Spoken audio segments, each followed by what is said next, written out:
was a 2-day retreat. We arrived on Tuesday evening, and we had 2 full days of meetings, then flew back late on Thursday night to DC. Certainly, I found it a very beneficial and fascinating trip. New Orleans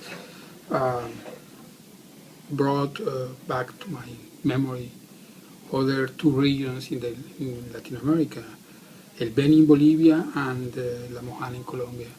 And I thought, what is the real difference between these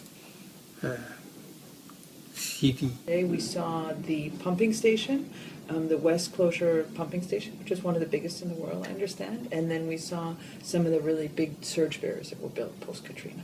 It was really interesting for me to see where New Orleans was, 6 months following Katrina and really where they are now. And I was really surprised and happy to see a lot of the improvements that were made. And I found the retreat in New Orleans very interesting and challenging because allow us to learn a little bit about how big mitigation works are helping or not the cities to avoid risk or to control risk. And also for team building, I thought it was a very nice experience. And so this was another opportunity to sort of be in New Orleans, meet people doing similar kinds of work, and form partnerships that I hope sustain through to our work in Latin America and the Caribbean. For many of us it was a very enlightening study tour, I would say, rather than a retreat. First, because for many of us we could relate to post-disaster reconstruction situation or processes we have found in the client countries or the client cities we work in. A lot of similarities and I think beyond, of course, the impact of Katrina, what we saw was really a story of opportunities. These 3 regions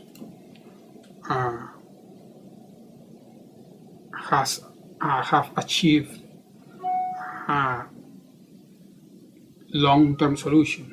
However, New Orleans seems to have additional elements that the others know. In retrospect, very obvious, the Army Corps of Engineers were very well aware of the risks, but they were unable to translate that risk into public policy so that they would get the funding and the mandate to improve the flood control defenses. So for me, that's a key issue. When technical people understand the risk, how do they translate it into actual public policy changes and the funding necessary to make improvements? If I can pinpoint one of the specific things that I think was really particularly useful for the programs I'm working on.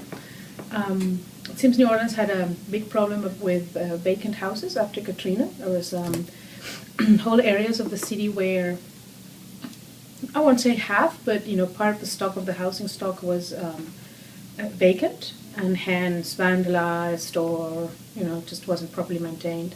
And what they learned they did in New Orleans is they started this program where they either bought to a lower price those properties, vacant properties or vandalized properties, and then they sold them back to the neighbors, either as properties that they could refurbish if that's what they wanted, or to use the plots for an extra space or a community garden or anything, but the idea was that they were the ones who will be responsible for the upkeep of these spaces.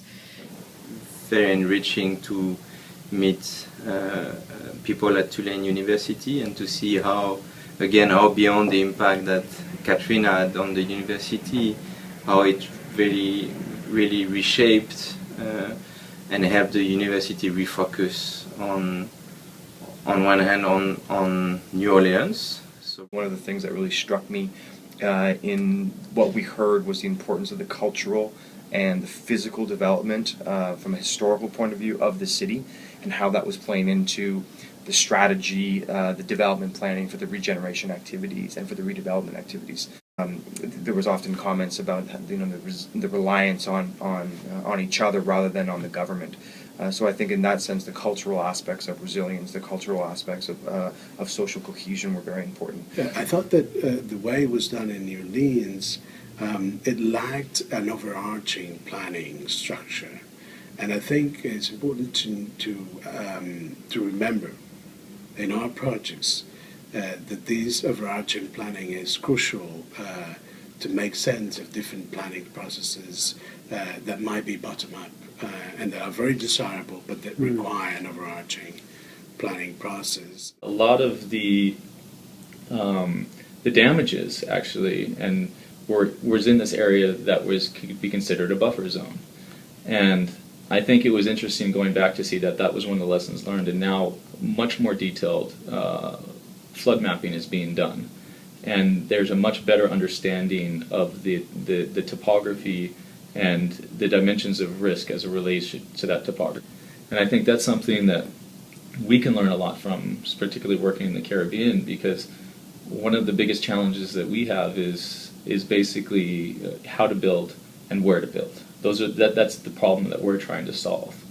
And as a result of that, locational specific physical planning policies have been put in place and enforcement mechanisms to match those policies. I think it's a very encouraging message for the team and all the people working in Haiti, because we are 8 years after Katrina and we can see that they're still reconstructing. We have the exact same issues of coordinating, one group of people thinking this way, the other one that way, and trying to put everything together. There are major large-scale work that needs to be completed, like we saw at the pumping station, that coordination across many different agencies or bodies is absolutely central.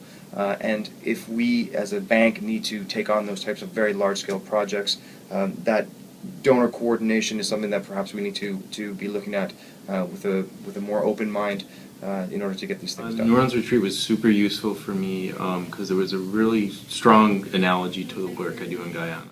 What we learned in Katrina, or in the situation in New Orleans from the Army Corps of Engineers, is very similar to what we're doing, in that they put together this model, they identified what works they are going to do, and they've executed them. We're in a stage where we're just finishing the model, so it was very interesting to be able to see what their vision of the reconstructed New Orleans would be and how they saw the infrastructure to fit into that plan. And I think New Orleans and some examples in Japan, in Europe, are showing us that expensive mitigation works allow to protect some parts of the cities, but each time is necessary to maintain them, to improve the levels of security, to be able to keep the protection of the people, and that becomes very expensive for the cities. It's about financial capacity, it's about culture, it's about technical capacity, and all of these three situations don't have yet a unique solution. That was very interesting and relates to our work in the Caribbean, is that they had actually helped facilitate locational specific building codes, right, depending on where you are in the city. And as part of that, they had mobilized building code managers that were responsible for a specific area or neighborhood. Effective and great idea. And it is very relevant, for example, for the Mexican case, where very recently there's lots of vacant houses for different reasons than Katrina, but still the issue is the same. Lots of housing developments with a lot of empty houses that are being vandalized, and they're a problem for both the local government and also the neighbors.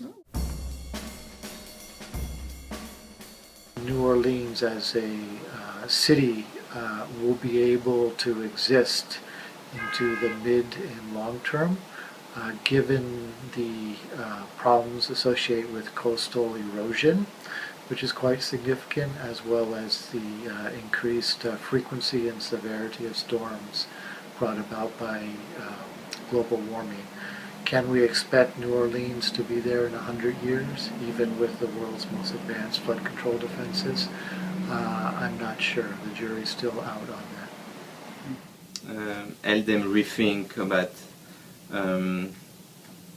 their role and think about the concept of resilience.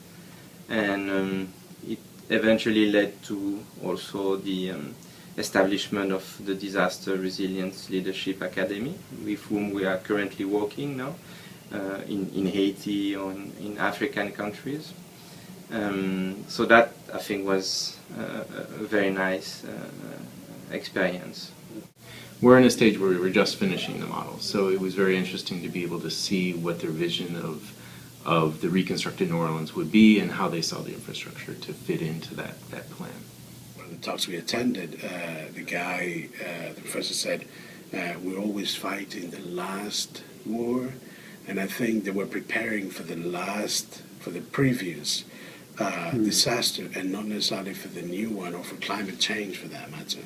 So on the last mission we were in Mexico, I just brought up this issue and I said, well, I just came back from New Orleans and it seems like there's this idea where they just got the properties back, and in the Mexican case it's even simpler because there's one big mortgage bank that basically owns most of these properties.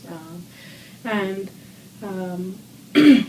they sold them to the people that live there. And you'd be surprised, if the price is right, or at least what they think is right, how interested people would be in it. And it's a very simple idea.